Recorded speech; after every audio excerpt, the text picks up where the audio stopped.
Hello అండి. మామూలుగా పిల్లలందరికీ కూడా లాలీపాప్స్ అంటే చాలా ఇష్టం ఉంటుంది కదా. అలాంటప్పుడు మనం ఇంట్లోనే అరటిపండుతో ఇలా లాలీపాప్ చేసాము అంటే పిల్లలు చాలా ఇష్టంగా తినేస్తారండి. చాలా సర్ప్రైజ్ ఫీల్ అవుతారు కూడా. పిల్లలనే కాదు పెద్దలు కూడా చాలా ఎంజాయ్ చేస్తారు ఈ లాలీపాప్ని. అందుకోసం నేను ఇక్కడ 3 అరటిపళ్ళు తీసుకున్నానండి. మీరు కావాలంటే పెద్ద అరటిపళ్ళు తీసుకోవచ్చు, లేదంటే వేరే ఏదైనా ఫ్రూట్ని యూస్ చేసుకోవచ్చు అండి. చాలా బాగుంటుంది. స్ట్రాబెర్రీ, కివి ఇలా ఏ ఫ్రూట్ అయినా యూస్ చేయొచ్చు. ఇలా మొత్తం స్లైసెస్గా కట్ చేశాక నేను టూత్ పిక్స్ తీసుకొని టూత్ పిక్కి 2 స్లైసెస్ని చెక్కి పెట్టాను. ఇలా మొత్తం అన్ని స్లైసెస్ని కూడా మనం చెక్కి పెట్టుకోవాలండి. మీరు ఏ ఫ్రూట్ అయినా యూస్ చేసుకోవచ్చు, చాలా బాగుంటుంది. ఇలా మొత్తం అన్నీ చెక్కి పెట్టాక మనం 1 గంట పాటు ఫ్రిడ్జ్లో పెట్టాలండి. ఫ్రీజర్లో పెట్టాక అవి కొంచెం గట్టి పడతాయి కదా, చూడండి 1 అవర్ తర్వాత అరటిపండు స్లైసెస్ అంతా కూడా టూత్ పిక్కి బాగా స్టిక్ అయిపోయాయి, గట్టిగా కూడా తయారయ్యాయి. ఇప్పుడు మనం మెల్ట్ చేసుకున్న చాక్లెట్ని తీసుకున్నాం.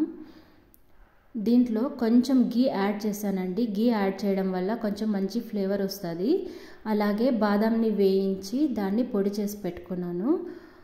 మీరు బాదాంనే కాదు వేరే ఏ పిస్తా కానీ, పీనట్స్ కానీ, లేదంటే క్యారమెల్ని డ్రై చేసి క్యారమెల్ కానీ వేసుకోవచ్చండి, చాలా బాగుంటుంది. చూస్తున్నారు కదా, ఇలా బనానా స్లైసెస్కి మనం చాక్లెట్ని అప్లై చేసుకోవాలి. నేను పైన పార్ట్కి మాత్రమే అప్లై చేస్తున్నానండి, కింద వేయట్లేదు. ఎందుకంటే చూడ్డానికి కలర్ఫుల్గా ఉంటుంది కదా, పైన ఒక కలర్ కింద ఒక కలర్.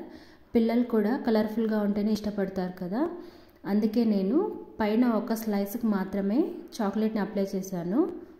చూసారు కదా, ఇలా మొత్తం అన్ని స్లైసెస్కి కూడా మనం చాక్లెట్ అప్లై చేశాక గ్రైండ్ చేసుకున్న బాదాం పలుకుల్ని యాడ్ చేస్తున్నానండి. నేను చెప్పాను కదా, మీరు కావాలంటే పిస్తా, పీనట్స్ లేదంటే క్యారమెల్ని కూడా యాడ్ చేసుకోవచ్చు, చాలా టేస్టీగా ఉంటుందండి ఏది వేసుకున్నా కూడా. ఇలా మొత్తం లాలీపాప్స్ అన్నిటికీ కూడా మనం అప్లై చేసుకోవాలి. ఇప్పుడు 2 గంటల తర్వాత 2 గంటలు ఫ్రీజర్లో ఉంచాలండి. చూసారు కదా, 2 గంటల తర్వాత చాక్లెట్ అంతా చాలా బాగా సెట్ అయిందండి.